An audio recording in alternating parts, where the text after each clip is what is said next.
श्री स्वामी समर्थ तुम्हा सर्वांचे आपल्या यूट्यूब चॅनलवरती मी अगदी मनापासून स्वागत करते। तुमच्या मनातील सर्व चांगल्या इच्छा स्वामी महाराज पूर्ण करोत हीच स्वामींच्या चरणी प्रार्थना करते आणि आजच्या व्हिडिओला सुरुवात करते। आजच्या व्हिडिओमध्ये आपण पाहणार आहोत ते म्हणजे चातुर्मासामध्ये केल्या जाणाऱ्या व्रतांपैकी स्वस्तिक व्रताची संपूर्ण माहिती आपण या व्हिडिओमध्ये पाहणार आहोत। स्वस्तिक व्रत कसे करावे, कधीपासून सुरू करावे, कधीपर्यंत करावे, व्रताचे उद्यापन कधी आणि कसे करावे, स्वस्तिक व्रत केल्यामुळे आपल्या जीवनामध्ये सुखसमृद्धी येते, अखंड सौभाग्य प्राप्ती होते, तसेच आपल्या व्यवसायामध्ये भरभराट होते। त्यामुळे प्रत्येकाने हे स्वस्तिक व्रत जे आहे तर ते नक्की करावे। अगदी साधी सोपी पद्धत आहे। तर ही पद्धत कशी असणार आहे, हे व्रत कसे करायचे याबद्दलचीच माहिती आपण आजच्या या व्हिडिओमध्ये पाहणार आहोत। चातुर्मास हा सुरू होत असतो आषाढी एकादशीला। आषाढी एकादशी म्हणजे देवशयनी एकादशी, ज्या दिवसापासून श्रीहरी विष्णू जे आहेत तर ते योगनिद्रेमध्ये जातात आणि ते 4 महिन्यानंतर जागे होतात। म्हणूनच आषाढी एकादशीपासून कार्तिक एकादशीपर्यंत म्हणजे देव उठणी एकादशीपर्यंत हे 4 महिने म्हणजे चातुर्मास असतो। आणि या चातुर्मासामध्ये आपल्याला जेवढे शक्य होईल तेवढे पूजापाठ, भक्ती, व्रतवैकल्य आपण करायचे असतात। चातुर्मासामध्ये आपण जी काही व्रतवैकल्य करत असतो तर ती जी व्रतवैकल्य आहे तर ती नक्कीच फलदायी ठरत असतात। त्यामुळे या चातुर्मासामध्ये गोपद्म व्रत केले जाते, सुवासिनी व्रत केले जाते, तुळशी पूजा व्रत, पृथ्वी पूजा व्रत, दाम्पत्य पूजन व्रत, तर अशी बरीचशी व्रते आहेत जी या चातुर्मासामध्ये केली जातात। त्यापैकी अतिशय प्रभावशाली असं हे स्वस्तिक व्रत आहे। तसेच गोपद्म व्रत कसे करावे याचा सुद्धा इन डिटेल व्हिडिओ आपल्या चॅनलवरती आहे, तर तो सुद्धा तुम्ही पाहू शकता। आता पाहूया ते म्हणजे हे स्वस्तिक व्रत जे आहे तर ते आपण कसे करायचे आहे। तर बघा, चातुर्मासामध्ये आपण वेगवेगळी व्रतवैकल्य करत असतो आणि त्यापैकी प्रत्येकाने आपल्याला जसे जमेल तर तसे व्रत हे नक्की करावे। आता हे स्वस्तिक व्रत जे आहे तर ते आपल्याला कधीपासून सुरू करायचं आहे, तर ते तुम्ही आषाढी एकादशीपासून सुरू करायचं आहे। परंतु काही कारणाने तुम्हाला ते आषाढी एकादशीला सुरू करणे जर शक्य नसेल तर हे व्रत गुरुपौर्णिमेपासून कार्तिक पौर्णिमेपर्यंत सुद्धा तुम्ही करू शकता, किंवा चातुर्मासातील कोणत्याही दिवशी जरी तुम्ही या व्रताला सुरुवात केली तरी चालेल आणि कार्तिक पौर्णिमेच्या दिवशी आपल्याला या व्रताचं उद्यापन करायचं आहे। जर हे व्रत तुम्ही आषाढी एकादशी नंतर सुरू केले तर कार्तिक पौर्णिमेला उद्यापन करायचं आणि आषाढी एकादशीच्या दिवशी जर आपण या व्रताला सुरुवात केली तर आपल्याला कार्तिक एकादशीला किंवा त्या एकादशीच्या दुसऱ्या दिवशी या व्रताचं उद्यापन करायचं आहे। आता बघा, हे जे व्रत आहे तर अतिशय साधे आणि सोपे व्रत आहे। हे व्रत केल्यामुळे आपल्याला भगवान विष्णूंचे आशीर्वाद प्राप्त होत असतात। स्वस्तिक जे आहे तर ते एक मांगल्याचे प्रतीक आहे। आपल्या भारतीय संस्कृतीमध्ये स्वस्तिक चिन्हाला अतिशय महत्त्व आहे। या स्वस्तिकमध्ये सूर्य, इंद्र, वायू, पृथ्वी, लक्ष्मी, ब्रह्मदेव, शिवपार्वती, गणेश तर अशा अनेक देवतांचे वास्तव्य असते। तसेच स्वस्तिकचा सूचक अर्थ कल्याण असो तर असा आहे, शांती, समृद्धी आणि मंगल, तर यांचे प्रतीक म्हणजे हे स्वस्तिक चिन्ह आहे। आपण आपल्या घरावरती सुद्धा बघा, घराच्या दारावरती स्वस्तिक चिन्ह काढतो, ज्यामुळे आपल्या घरामध्ये नकारात्मकता जी आहे तर ती येत नाही। आता हे स्वस्तिक चिन्ह आहे तर यामध्ये 4 बाहू म्हणजे धर्म, अर्थ, काम आणि मोक्ष आहेत। तसेच ते श्रीहरी विष्णूंचे हात असून या 4 हातांनी ते या सृष्टीचे पालन आणि रक्षण करत असतात। तसेच स्वस्तिक हे सूर्याचे आसन आहे। शोभा, सुसंवाद, उल्हास, सौंदर्य, प्रीती, आशीर्वाद, शांती, कल्याण, तर हे जे गुण आहेत तर हे गुण या स्वस्तिक चिन्हामध्ये सामावलेले आहेत। तर एवढं महत्त्व आपल्याला ह्या स्वस्तिक चिन्हाला दिलं गेलेलं आहे। देवाजवळ आपण जेव्हा स्वस्तिक चिन्ह काढतो तर याचे अतिशय शुभ परिणाम होत असतात।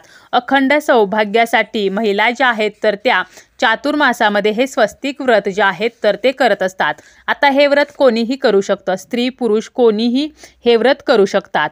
आता हे व्रत सुरू करताना तुम्ही संकल्प करू शकता, संकल्प करून तुम्ही हे व्रत करू शकता आणि संकल्प न करता सुद्धा करू शकता। आता काय करायचं, ह्या व्रताला सुरुवात करताना प्रथम आपल्याला दिवा प्रज्वलित करायचा, दिव्याची पूजा करायची, गणपती पूजा करायची। कारण बघा, अग्नीची पूजा केल्याशिवाय आणि गणेशाची पूजा केल्याशिवाय आपण कोणतीही पूजा जी आहे तर ती करू शकत नाही किंवा कोणतंही व्रत करू शकत नाही। म्हणून दिव्याची पूजा, गणपती बाप्पांची पूजा करायची आणि यानंतर तुम्हाला काय करायचं आहे, रांगोळीच्या साहाय्याने तुमच्या देवघरासमोर तुम्हाला स्वस्तिक चिन्ह काढायचं आहे आणि हे स्वस्तिक चिन्ह काढून त्याची आपल्याला पूजा करायची आहे।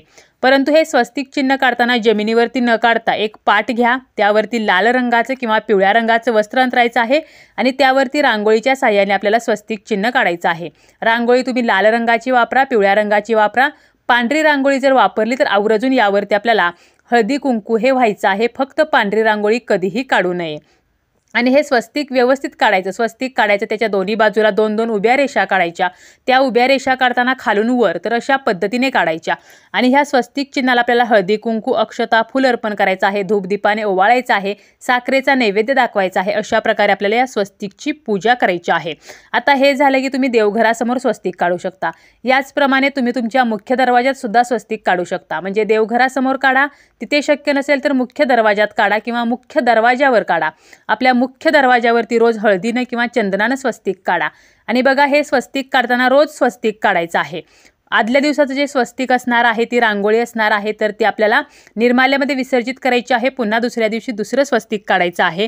या रांगोळीवरती आपला पाय पडणार नाही, तर याची आपल्याला काळजी मात्र घ्यायची आहे। तर अशा प्रकारे आपण रांगोळीच्या साहाय्याने स्वस्तिक काढा किंवा तुम्ही तुमच्या मुख्य दरवाजावरती चंदनानं किंवा हळदीनं स्वस्तिक काढा, त्याची रोज पूजा करा आणि रोज हे स्वस्तिक काढायचं आहे। लक्षात घ्या, आदल्या दिवसाचं स्वस्तिक आपल्याला पुसून टाकायचं आहे, दुसऱ्या दिवशी पुन्हा नवीन स्वस्तिक काढायचं आहे। तसेच तुम्ही काय करू शकता तर हळदी कुंकू स्वस्तिक सुद्धा काढू शकता। म्हणजे काय, एक पाट घ्यायचा, त्यावरती एक स्वस्तिक हळदीने काढायचं, एक स्वस्तिक कुंकवाने काढायचं, ओल्या हळदीने आणि ओल्या कुंकवाने, आणि त्याची आपण पूजा करायची। किंवा तुम्ही असं करू शकता, हळदी कुंकू एकत्र करा, त्याने स्वस्तिक काढा आणि त्या स्वस्तिकची पूजा करा। किंवा तुम्ही फुलांच्या पाकळ्याने सुद्धा स्वस्तिक काढू शकता आणि त्याची पूजा करू शकता। फक्त स्वस्तिक काढताना डायरेक्ट जमिनीवरती न काढता आपल्याला ते पाटावरती किंवा चौरंगावरती काढायचं आहे, याची काळजी आपल्याला घ्यायची आहे। आणि सांगितल्याप्रमाणे अतिशय साध्या सोप्या पद्धतीने आपल्याला या स्वस्तिक चिन्हाची पूजा जी आहे तर ही मात्र करायची आहे।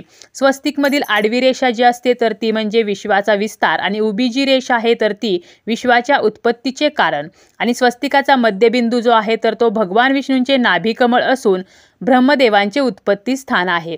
स्वस्तिकामध्ये जे बिंदू असतात तर हे 4 बिंदू 4 रेषांमध्ये आणि एक मध्यबिंदू, तर असे 5 बिंदू असतात। तर असं हे जे स्वस्तिक आहे जे आपल्या हिंदू धर्मामध्ये अतिशय शुभ मानलं जातं आणि हे जे स्वस्तिक आहे तर हे एक मंगल चिन्ह आहे। अगदी गणपतीची जरी पूजा केली तरी सुद्धा स्वस्तिकाने ती सुरू होते। तसेच माता लक्ष्मीची कोणतीही पूजा करताना सुद्धा आपण स्वस्तिक काढतो। कलशाची स्थापना करताना सुद्धा त्या कलशावरती स्वस्तिक जे आहे तर ते काढले जाते। तर असं हे जे स्वस्तिक आहे तर याचं तुम्ही या चातुर्मासामध्ये व्रत करू शकता। म्हणजे स्वस्तिक चिन्हाची आपल्याला पूजा करायची आहे, याला म्हटलं जातं स्वस्तिक व्रत। आणि जर तुम्ही हळदी कुंकवाने स्वस्तिक काढणार असाल तर याला म्हटलं जातं हळदी कुंकू स्वस्तिक व्रत। आता अशा प्रकारे हे 4 महिने आपल्याला हे जे व्रत आहे तर ते करायचं आहे। लक्षात घ्या, पहिल्या दिवशी तुम्ही ज्याचं स्वस्तिक काढाल, पहिल्या दिवशी तुम्ही रांगोळीने स्वस्तिक काढलं तर 4 महिने तुम्हाला रांगोळीनेच स्वस्तिक काढायचं आहे। तुम्ही जर पहिल्या दिवशी हळदी कुंकवाचं स्वस्तिक काढलं तर 4 महिने तुम्हाला हळदी कुंकवाचंच स्वस्तिक काढायचं आहे। अधेमध्ये काही अडचण आली, पिरियड असतील तर त्यावेळेला तेवढे दिवस स्किप करा किंवा तुम्ही तुमच्या पतीकडून मुलाकडून हे व्रत करवून घेऊ शकता। आता हे जे व्रत आहे या व्रतामुळे नोकरी, उद्योगधंदा यामध्ये यश मिळते, तसेच अखंड सौभाग्याची प्राप्ती होते, घरामध्ये सुख समृद्धी नांदते। आता उद्यापन जे आहे, कोणतंही व्रत केलं की त्याचं उद्यापन हे आलं, तर हे जे उद्यापन असणार आहे तर अतिशय साधी सोपी उद्यापनाची पद्धत आहे। एका सौभाग्यवतीला घरी बोलवायचं, तिचे पाय धुवायचे, तिच्या दोन्ही पायावरती स्वस्तिक काढायचं, त्या स्वस्तिकची पूजा करायची। यानंतर त्या महिलेला आपल्याला हळदी कुंकू लावायचं आहे, तिचं औक्षण करायचं आहे, तिला गोडधोडाचं जेवायला घाला किंवा गोडाचा शिरा किंवा गोडाचा एखादा पदार्थ जो आहे तर तो द्यायचा आहे, तिची ओटी भरायची आहे आणि सौभाग्यवान म्हणून हळदी कुंकवाचा करंडा किंवा हिरव्या बांगड्या द्यायच्या आहेत। अशा प्रकारे प्रत्येकाला करता येईल। तर असे हे चातुर्मासातील स्वस्तिक व्रत आहे, सुखसमृद्धीसाठी हे नक्की करावे।